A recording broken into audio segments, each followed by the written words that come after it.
Hey there. So, let's see, is this in frame? It is not. So, today we're making meatballs and sauce. And before we do any of that, we're starting with the breadcrumbs. So the first thing I'm gonna do is make the breadcrumbs by this book. It is an amazing book. Okay, so what you see in front of you is the parsley that I'm gonna chop, the garlic that I'm gonna chop, the bread, some oregano, and some, what is it? Romano cheese. And that's it, that's what goes in. And might have some salt too, but I don't know if I'm gonna put the salt. So I'm gonna chop all this up, throw it in the food processor. So the next time you see, this will all be in a state where it can go into the food processor.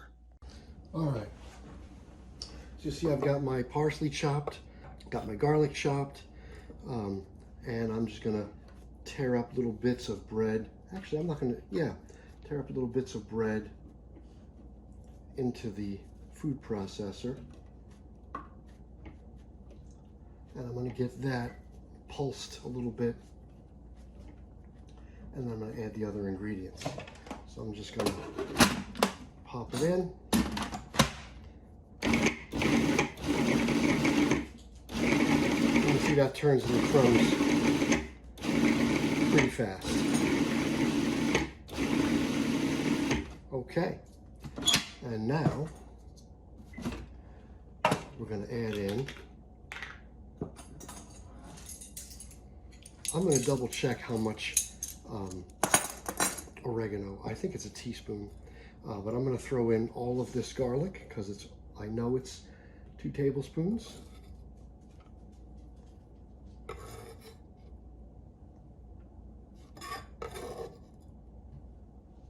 I'm going to throw in all of this parsley.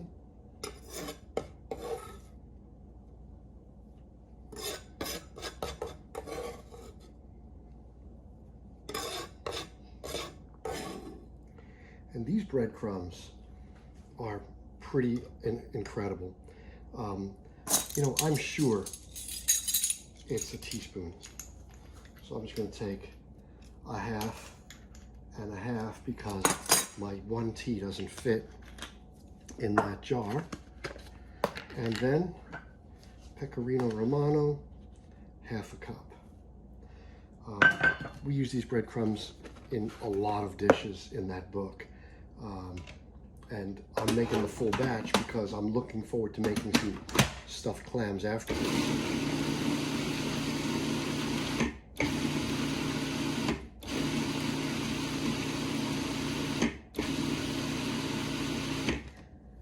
And that's it. Breadcrumbs are done.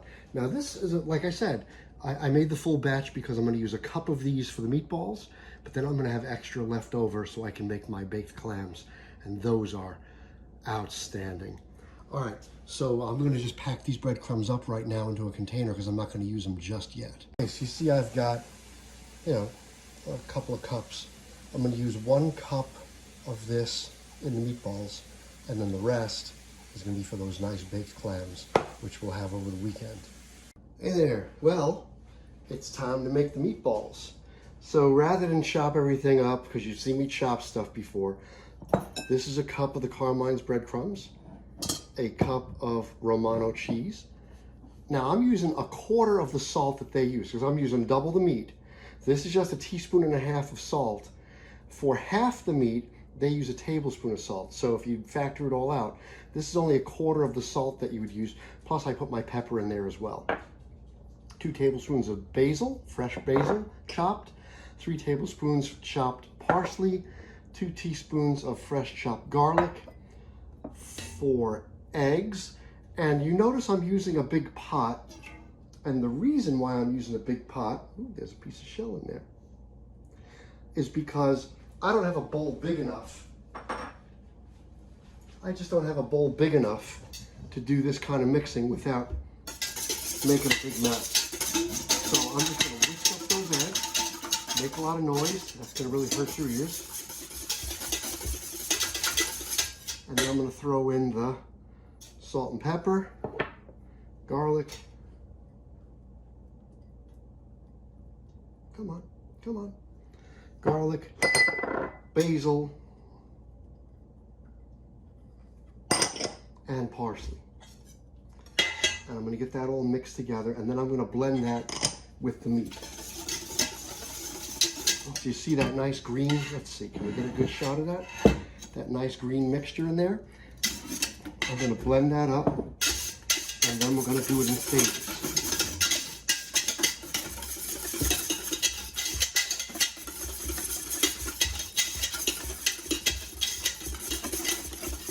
Okay, looks good. Now, 2 pounds, that's a pound of 85% ground beef, 1 pound of ground veal. And you see already how that wouldn't fit in a regular little bowl. Plus I'm going to be adding more stuff. So I'm just going to give it a quick mix with my hand, but not get too crazy. I want to make sure everything is evenly distributed. And then I'm going to add in the cheese and the breadcrumbs. I'm going to pause the video right now though, because you probably can't see what I'm doing in there anyhow. Now this is a pretty critical part. You see I've got a cup of milk and I've got 6 slices of bread, and I'm just gonna, I don't know, just gonna cut them like that and across. Doesn't have to be perfect. And I'm gonna let that soak in the milk. And that's gonna absorb all that milk. And then we're gonna blend that gently in with the meat at the next step. But first I just want to get that, see that bread, how it's absorbing that milk. So this is a pretty important step because it adds to a certain amount of fluffiness that you wouldn't get otherwise. Okay, can you see inside there? So I just mixed up the eggs, the meat, and the salt and pepper, parsley, basil, and garlic, right? And next we're going to throw in the Romano cheese and the Carmine's breadcrumbs. These Carmine's breadcrumbs are the bomb. And the thing is, you can do so much with them. I just want to make sure that all the meat is blended, because remember I have 2 pounds of beef and a pound of veal. And I'd like to make sure, though I'll never know for sure, I'd like to make sure that, you know, it's as evenly as I can get it blended, so that there's a little bit of veal in every bite. Alrighty? Okay, so here goes the Romano. I'll blend that first, and then I'm gonna put in those breadcrumbs. So you see the Romano's in there? I'm gonna blend that up nice. Alrighty, Romano is all blended, and now it's time for the Carmine's breadcrumbs. See them in there? And now we're going to blend those. And then finally, we're going to mix in this bread. So, yeah, I'm going to have to tell all my friends that I'm making a video of me beating my meat. Yeah. I would never do that. Okay, Carmine's breadcrumbs are all mixed in. And now we're going to put this in. And I'm going to just mix it very lightly so I get a little bit of bread all around. And then we're going to stick it in a container and let it refrigerate overnight. I could do it for a couple hours, but I'm thinking overnight's fine. I don't feel like making these tonight. Okay, you see how there's little discrete pieces of bread in there, and that's fine. It's like a stracciatella almost, right? It's little strands of whatever. And yeah, I don't know what I'm talking about. But I don't want it to be too blended. I would like to have some really nice discrete pieces of bread throughout. And this is now going to rest. Like I said, you're going to rest it for a minimum of an hour. But I'm going to do it overnight. And then I'm going to make 3-ounce balls out of this. I have a little scale. I'm going to use the scale. And this way they're all uniform. They're all the same size. They all cook at the same rate. And when I give somebody 2 meatballs, I know that's a 6-ounce serving. So it all works out. Okay, so there it is. This is a 9-cup container. You see it's pretty full. And into the fridge it goes until tomorrow, and then we'll make the balls. Hey there. So, today we're going to make those balls, and what I'm going to do is put a bowl on my scale, and if you see it's set to 0, because I want to weigh how much meatball mix I have. You know, if you do the math and divide by the number of people in your family, so I happen to have 3, I would like to come out with 6 meatballs per pound, right? This way I have, you know, 2 balls per person in a serving. To do that, my meatballs have to be 2.6 ounces each. Typically I would do a 3-pound meatball. So you see I've got 2 pounds, kilograms. Okay, hold on. I've got 5 pounds, 7 ounces. Okay, that's cool. So if I'm doing 6 meatballs per pound, then I'm gonna get myself 30 meatballs plus, if I do 2.5, so I'm gonna get myself like 33 meatballs. That's not bad, right? And then I could put half in the sauce, and I could put half served as crunchy. Typically I would do three meatballs per pound, and maybe I could do that because I do have 5.7 ounces, so that's still a respectable amount of meatballs. Maybe I'll stick to the original plan and just do 3-ounce meatballs, right? Because they're a nice size. 3-ounce meatballs are a nice size. So that's what I'm gonna do. All right, so I've decided I'm gonna do 3-ounce meatballs because with the amount of meat I have, I should get about 28 meatballs. So that's not bad. Now I'm not gonna torture you and make you watch me make all 28 3-ounce meatballs. I'm just gonna do a couple, then I'm gonna shut the video off. And what I have here is a little bowl of water because your fingers start to get a little sticky, and I want to be able to, I don't want the meatball mix to be sticking to my fingers. Okay, there's 3 ounces. So it's about that size, right? Now, you know, if you're really, really good at this, right, here we go. If you're really, really good at this, see, there's the 3 ounce. What, 2 and 7? All right. Okay. If you're really, really good at this, you can kind of do it by eye. I like to use the scale. This way I'm sure that every one of these balls is the exact same size. That's how I identify. All right, I'm gonna do one more, and then I'm gonna shut this video off. So that's about that much, right? 3 1/8. There you go, I was pretty close. There you go, 3 ounces. And that's what I'm gonna do for the next 28 meatballs. So I'm gonna shut the video off now. And you see what I'm doing? I'm rolling it like about that. And then we're gonna throw these balls in the fridge. They're gonna chill at least for an hour. They're gonna chill a little bit more than an hour.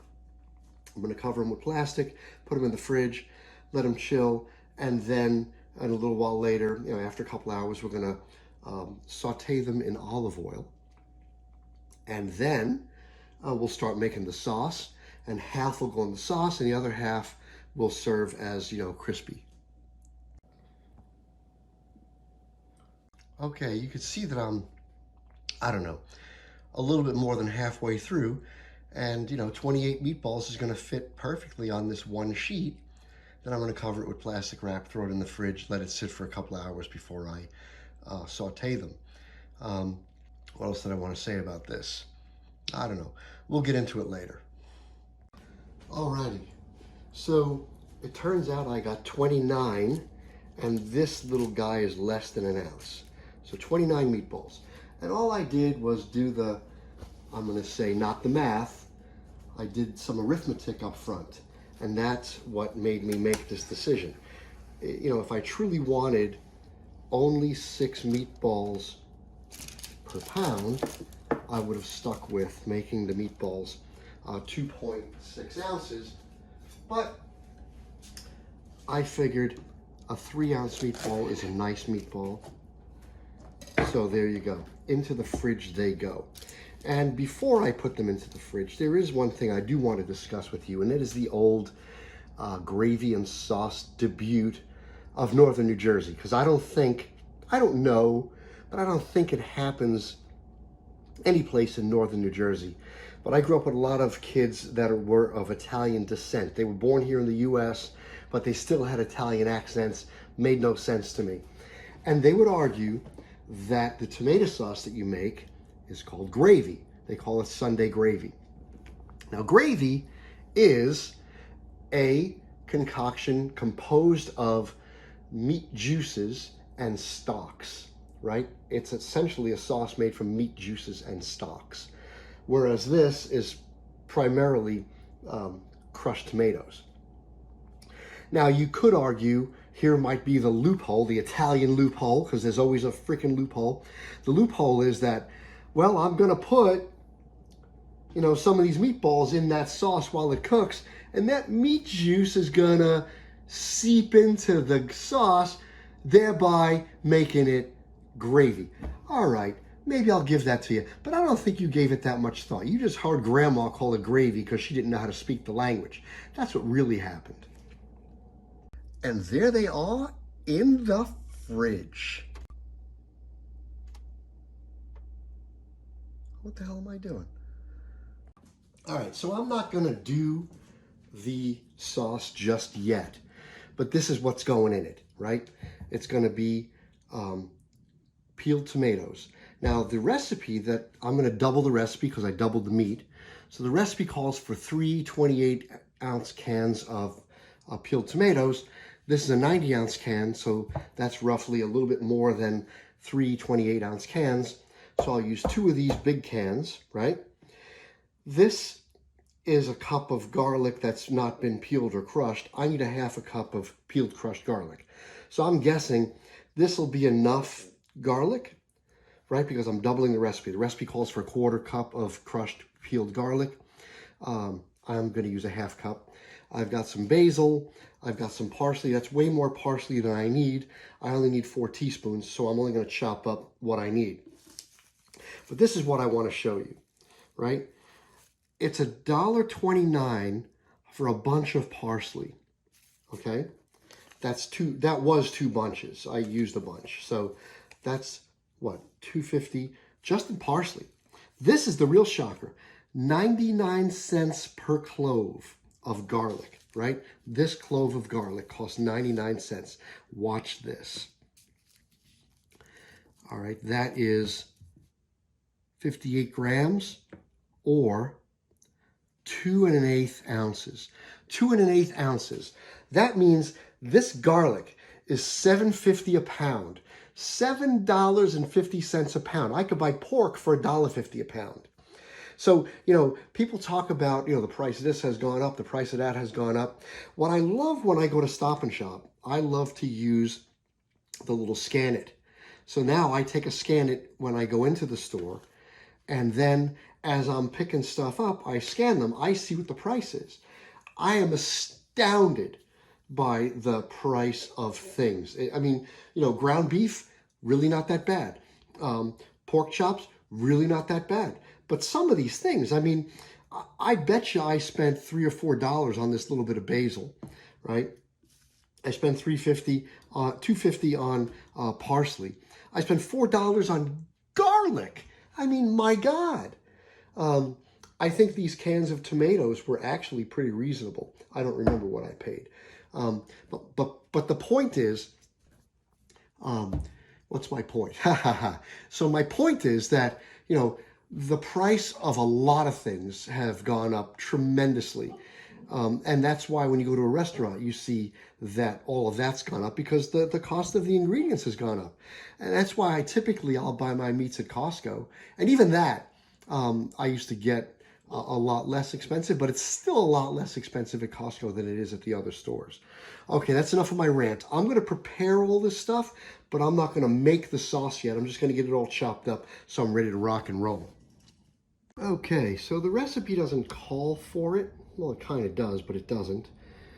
It says basil, right?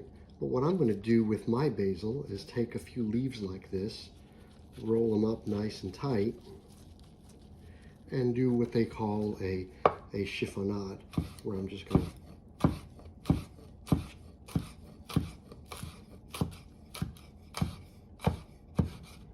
right? And then I've got these nice little strips of basil. And that's some of it, and then the rest I'm just going to roughly chop, and that's going to be fancy in the sauce. That's all. Over and out.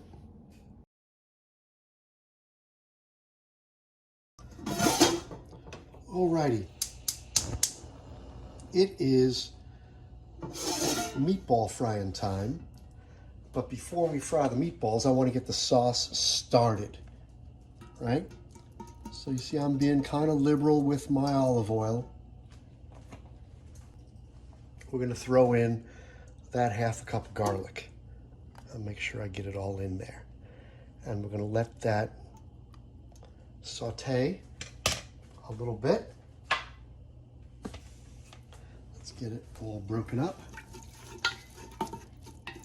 And you know, when you consider, that's a half cup of garlic, right? So that's what, 4 ounces? But I'm putting in 180 ounces of tomatoes, right? So, you know, in the grand scheme of garlic to tomato ratio, it's really not that much garlic. That's a crap ton of garlic though, isn't it? All right. The other thing I'm doing that's not in the recipe is I'm going to add a teaspoon of dried basil along with the fresh basil. So I'm just going to let that garlic sizzle, and this is going to take a few minutes. Once that garlic releases its aromas and it gets a little bit golden, but I don't want to overcook it, I'm going to add the herbs, the salt and pepper, give it a quick stir, and then we're going to start putting in the tomatoes. And I'm going to hand crush those tomatoes, you know, one by one. I'll get some sauce in there. This way it doesn't, I don't want anything to burn. I want to make sure that it doesn't burn. All right, I did lower the flame. I lowered it to that because you see I'm already getting color on that garlic, and I really don't want much color just yet, right? I want to let it cook a little. I don't want it to get color too fast, and I don't want it sticking on the bottom. So I'll scrape everything up. Once I get the tomatoes in there, I'll do a nice bottom scrape. All right. And I know that sound is loud on this camera microphone, so let's do it that way. All right. So another, I don't know. I think we're ready. I'm going to throw in the salt and pepper. Okay. I'm going to throw in the basil. That's fresh and dried. I'm going to throw in the parsley.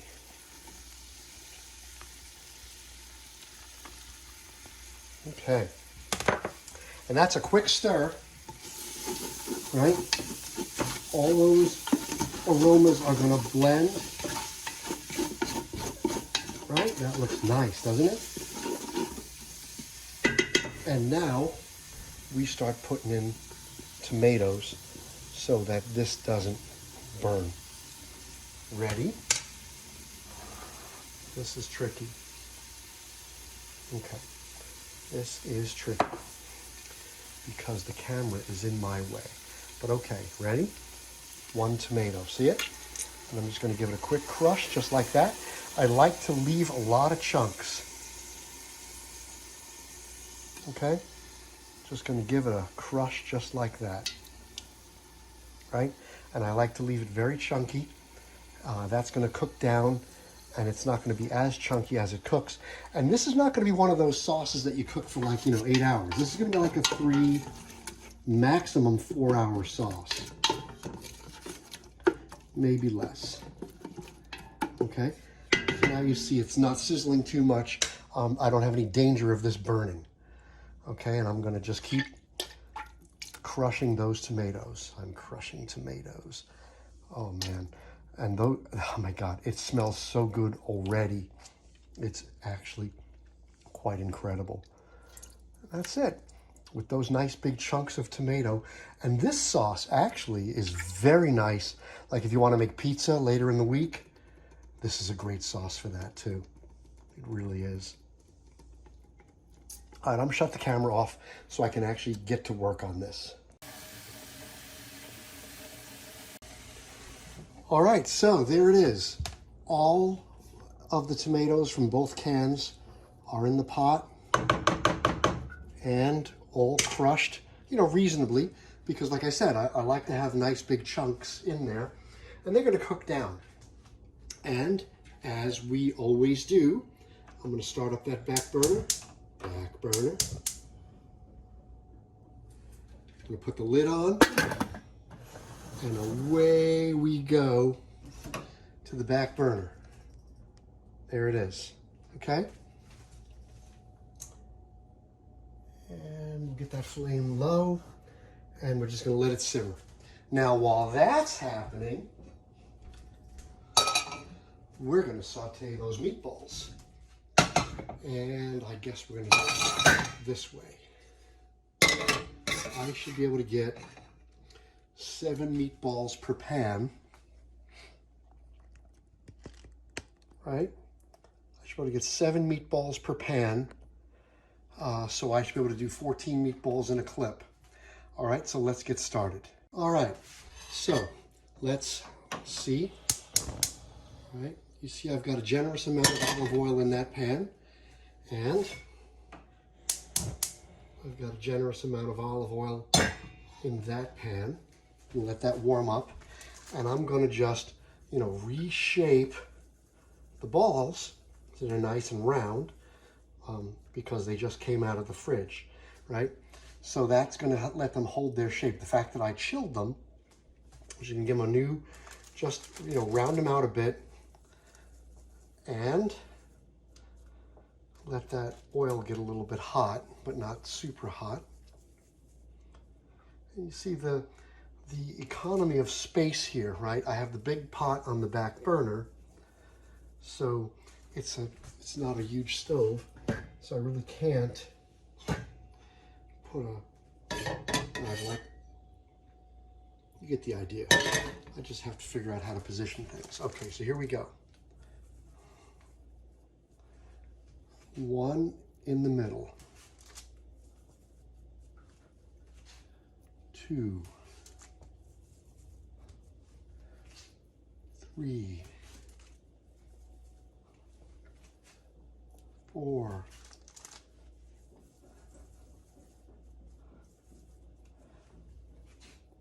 5,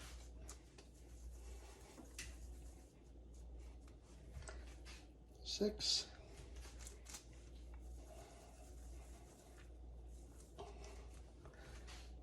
7. Good.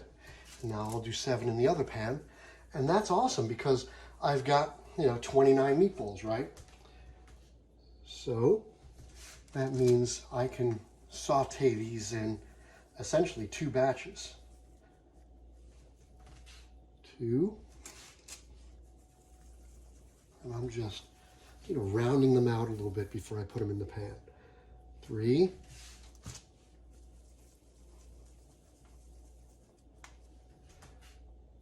4, and these are no-stick pans, which is pretty cool because it's easier to turn them, right?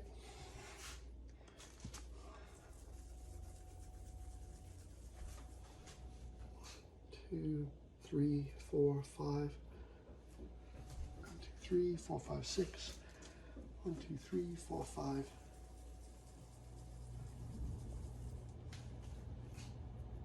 Right? That's 7, no? 1, 2, 3, 4, 5, 6, 7. Perfect. Okay. And we're just going to let them saute. Now, like I said, the oil is not very hot. I don't want to cook them really, really fast.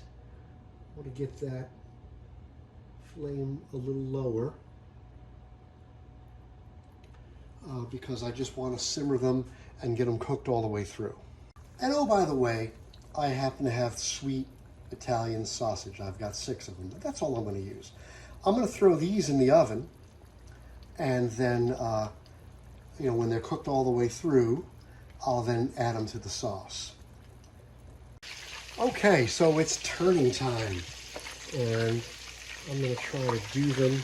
Look at that. Isn't that nice? Just gonna turn it. Turn. Turn.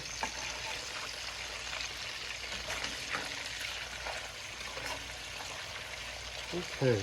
And I'll try to attempt these as well. Nice, huh? The no-stick pan helps.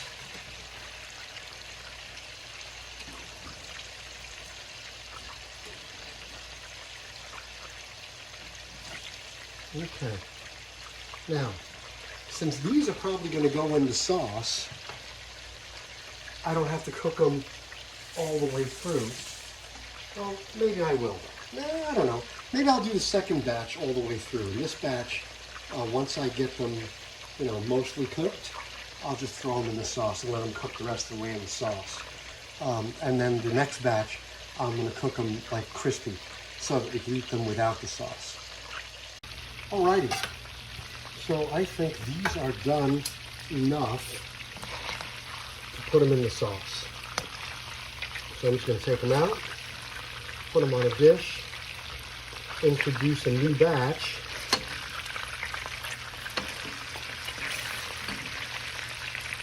and then this group is going to go into the sauce.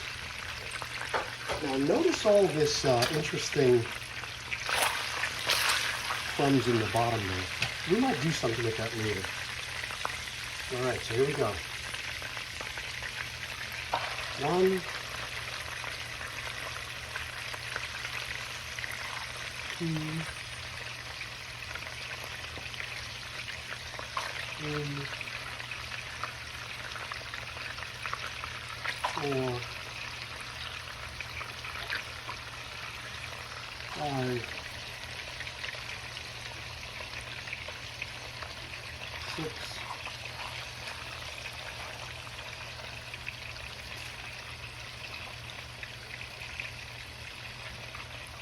7. These I'm going to cook till they're crunchy. All right, I'm going to pull the other ones out of the other pan, and then I'm going to add them to the sauce. Alrighty, what you see here is the sauce with the goodness from the pan, all that stuff I scraped. Okay, here's the dish. A couple of meatballs in there. Yeah, you can see the meatball. It's got sauce. Gotta have the sauce. A little grated Parmesan on top of sausage. And, I tried to make it like, rated G. Oh, so there's the addition. We had to add a piece of bread. There you go.